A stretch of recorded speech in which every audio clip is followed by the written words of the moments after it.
ሰላም እንዴት ናችሁ? የነጅፎም ኩኪንግ ቤተሰቦች ቤዛ ተከታታይ ድራማን ይዤላችሁ መጥቻለሁ። ላይክ፣ ሼር፣ ሰብስክራይብ በማድረግ እስከ መጨረሻው አብረውን ይቆዩ። ሮቤል ዛሬ የድሮ ሚስቱ ስለመጣች በጣም ደንግጧል። ድንገት በተቀመጠበት በር ከፍታ ነበር የገባችው። እንዴ ከየት መጣሽ? እንዴት ደግሞ ልትመጭስ ቻልሽ? በሩን ቁልፋለሽ? ይላታል በመደንገጥ። እሷም አይግረምህ፣ ምን ነው ተገረምክ? ደግሞ ምን አስደነገጠህ? የቀጠርከው ሰው አለ እንዴ? ትላለች። መንገድ ላይ ቤዛን አግኝታት ስለነበረ ሉላ ስለመሰለቻት ደብድባት ነበር እና ደግሞ ሆዷንም ረግጣት ነበር። ነፍሰ ጡር ስለሆነች ለመበቀል ይመስላል እንደዛ ያደረገችው።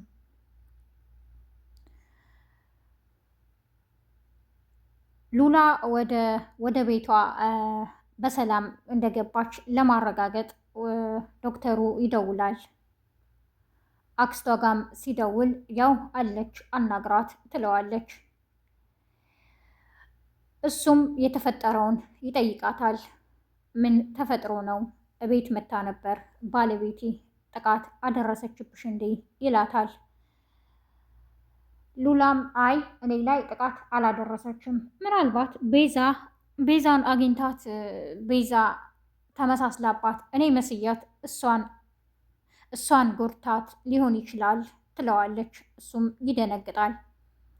አክስትየዋም በጣም ትደነግጣለች። ምን ነው አይግረምሽ፣ እኔና ቤዛ ተመሳሳይ አይደለን እንዴ? ትላታለች። ቤዛ ላይ ነው ጥቃት ያደረሽው፣ ሉላን ምንም አላደረግሻትም ይላታል። ምን ማለት ነው በማለትም የሮቤል ሚስት ትናደዳለች። ቤዛ በሱራፌልና በሳሚ ሀሳብ ለመስማማት በጣም ከብዷታል። የነገራችሁን ሁሉ በጣም ውስብስብ ያለ ነው። እህቴን እንደዚህ አይነት ችግር ውስጥ መጣል አልፈልግም። አሁን ካለችበት ሁኔታ እንድትወጣ ነው የምፈልገው። በሮቤል ምክንያት ነው እንደዚህ የሆንኩት። በሚስቱ ናት እህቴ መስያት። እህቴ ደግሞ ነፍሰ ጡር ናት። አስባችሁታል? ሆዷን ስትረግጣት የሚፈጠረውን። እኔ እህቴን ማጣት አልፈልግም። በቃ ይሄ ነገር ይበቃናል። እሷ እንድትወጣና የጀመረችውን እንድታቆም እነግራታለሁ ትላለች። ሱራፌልና ሳሚ በሀሳቧ አይስማሙም። እንደውም አሁን ያገኘነውን መኪና ውስጥ እኮ ወደ ወይዘሮ ዘርፌ ጋር በመውሰድ ነገሮችን ማስተካከል አለብን። ይሄ ጠፋ የሚባለው ነገር ደግሞ በቴሌቪዥን ሁሉ በዜና ማሰራጫ ሁሉ እየተሰራጨ ነው። ስለዚህ ይሄ ነገር እጃችን አለ። አጋጣሚውን ተጠቅመን ነገሮችን ማስተካከል አለብን። የተወሰደውን ማስመለስ አለብን እያሉ ያወራሉ። ቤዛ ብዙ ነገሮቹ አልተዋጡላትም። ግን ሉላን ልጠይቃትና እስኪ ትላቸዋለች። በመጨረሻም እንድታምን ያደርጓታል። ቤዛ ወደ ሉላ በመሄድ የተፈጠረውንና እነ ሳሚ ያሏትን በሙሉ ትነግራታለች። ቤዛ ምንም በቃ እኔ ግራ ገብቶኛል፣ እህቴ እንደዚህ አይነት ነገር ውስጥ እንድትገቢብኝ እና እንድትጎጂ አልፈልግም ትላታለች። ሉላ ደግሞ ያጠፋሁትን ጥፋት እክስሻለሁ፣ ይህን ነገር አደርገዋለሁ፣ አድርጊ ያልሽኝን አንቺ እህቴ፣ እንደውም ጥሩ አጋጣሚ ነው ትላታለች። ቤዛ ቅር እያላት ቢሆንም ትስማማለች። ግን እንዴት ነገሮቹ በጣም ገርሞኛል።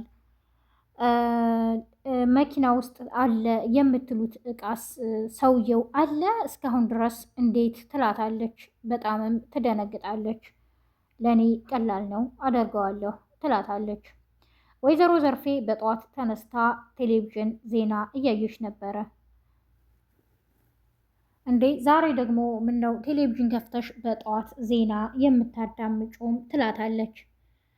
ደግሞ የምታዩ ሌባ እና ፖሊስ ነው። ምነው ብሬ እንዳይዘረፍ ብለሽ ፈራሽ እንዴ? ትላታለች።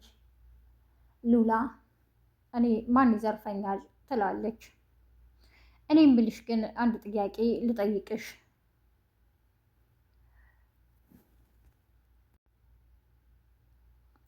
ሮቤል እኮ ቤቱን እና ቤትሽንና ያለሽን ንብረት በሙሉ ልግዛሽ አለኝ በእጥፍ ትላታለች። እንዴ ምን ማለት ነው ትላታለች።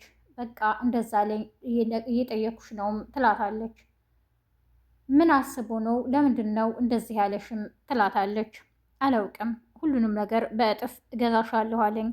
ባለፈው ደግሞ የሆነ ጓደኛዬ አለ እና እሱ ጋር የሆነ የምንሰራው ስራ አለ ጥሩና ትርፋማ ያደርጋል፣ ለምን አብረን አንሰራም ብሎኛል እያለችም ትነግራታለች። ሉላ ምንም አላስነቃችም። እንዴ ምን አስቦ ነው ትላለች። ለእህቷ ለቤዛ በመደወል የተፈጠረውን ሁሉ ትነግራታለች። ሮቤል እኛ ሳንቀድመው እሱ ሊቀድመን ነው፣ ዘርፌን እኮ ቤቱንና ያለውን ድርጅቱን ሁሉንም ነገር ወደ እኔ አድርጊ እጥፍ እገዛሻለሁ እያላት ነው እያለችም ትነግራታለች። ሱራፌልና ሳሚ ይህንን ስለሰሙ እኛ ነገሮችን ከሱ ቀድመን መውሰድ አለብን እያሉም ያወራሉ። ቤዛ በነገሮቹ ሁሉ ግራ ብትጋባ መጨረሻ ግን እህቷን አሳምናታለች። ወይዘሮ ዘርፌ ጋር አቶ ሳሚ በመደወል እኔ ከምደውለው ከዚህ ቦታ ነው እያለ ድምፁን ቀይሮ ያወራታል። ወይዘሮ ዘርፌ በጣም ደንግጣለች። አንተ ሰውዬ ምንድን ነው የምታወራውም እያለች ትርበተበታለች።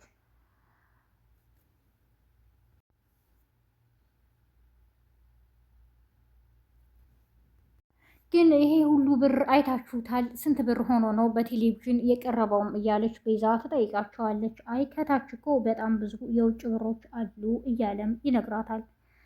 ቤዛ በጣም ደንግጣለች። እኔ ምንም ይሄ ነገር አልተዋጣልኝም፣ በኋላ ግን የማንወጣው ችግር ውስጥ እንዳንገባም ትላቸዋለች።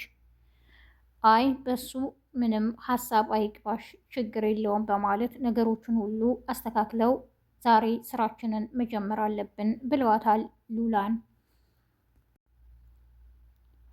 የሮቤል ሚስት እኔ ምልህ ግን መጀመሪያ አብረን ስንኖር ከኔ ጋር መውለድ የማትፈልገው እና ደግሞ ሌሎች ነገሮችን በቃ ብዙ ነገሮችን ያደረግከው እድሜን ሴትነቴን ወስደህ ብዙ ነገር እድሜ ካባከንክብኝ በኋላ ለምንድን ነው አውጥተህ የጣልከኝ? ይሄንን ማወቅ እፈልጋለሁ። አንተ እንጂ የፈታኸኝ እኔ አልፈታሁህም።